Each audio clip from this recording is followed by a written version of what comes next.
Have you ever worked up the courage to set a boundary only to feel worse afterwards? You said no, you asked for space, you told the truth, but instead of feeling stronger or more free, you felt shaky, you felt questioning, maybe even guilty. Like you did something wrong by protecting yourself. So, if you've ever felt that, I want to offer you something potentially no one has ever told you, which is that it's not that you're bad at boundaries or that you're weak, and you're not alone in this, right? What you're bumping into here isn't failure. It's actually just a deeper misunderstanding about what boundaries really are. Most people are only ever taught the outer layer of boundaries, which is how to speak up, how to say no, how to stand your ground. And that can be useful, right? But it's actually incomplete because real boundaries don't start with words. They start with actually knowing yourself better. Said another way, knowing what actually matters to you, knowing what you're no longer willing to give away in order to be liked in return, and knowing the quiet cost of continuing to say yes when you actually mean no and your whole being and body is actually saying no. So, said another way, a boundary isn't a line in the sand, right? It's a return to your values, your energy, your deeper dignity, right? It's less about saying the perfect thing and more about feeling solid in the choices you're making because you have this deeper level of self awareness. And so when that shift happens, right, when something inside of you says, this is just done, this is just a fact, this is not up for negotiation anymore, then the conversation changes, right? People around you will feel that within you even before you speak, right? And when you have that energetic shift within you, you stop explaining, you stop justifying, you stop wavering, not because you've become more, aggressive or armored, but because you've come into contact within yourself with a deeper sense of self-awareness, right, and self acceptance and self-respect ultimately. Because here's a part we often forget to talk about when we talk about boundaries, which is that boundaries are hard not because you're doing it wrong or you're saying the wrong phrase or whatever, scripting wise, but because when you say that different scripting, you are changing your role in the story, right? Vis-a-vis you and the people around you.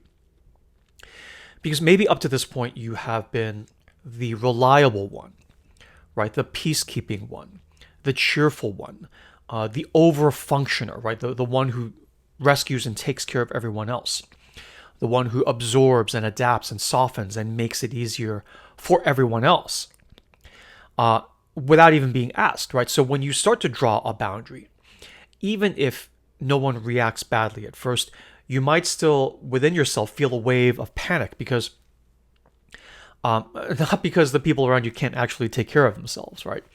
But because you do all this in the first place, because some part of you, right, learned long ago that you had to earn your love and approval, right? Specifically by overextending yourself and overdoing, over providing, right? So when you start to withdraw that, of course it feels shaky, right? Of course it brings up guilt. Of course it feels unnatural at first, right? Said another way, you're not just setting a boundary, right? You're actually undoing and retracting an entire emotional survival strategy, right? A gambit that you've been doing in most cases since childhood that has actually, with varying degrees of effectiveness, been actually keeping you safe for years.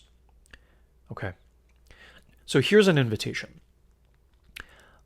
Before you worry about the right script or what to say, how to draw the line in the sand, before you do any of that, because honestly, if you give in boundary wise yet again after having done it for, decades, what's another, sort of time or two where you just have weak boundaries? It's not actually that big a deal at this point. It's just a rounding error, right? But you do want to stop. So before you worry about the right thing to say or how to draw the line in the sand, take a moment instead and ask, at the end of the day, right now, for me as I am in my life, what am I actually still available for in this season of my life? Because you're not a child anymore. Okay. Now, in this phase of your life, as you are, what am I actually available for?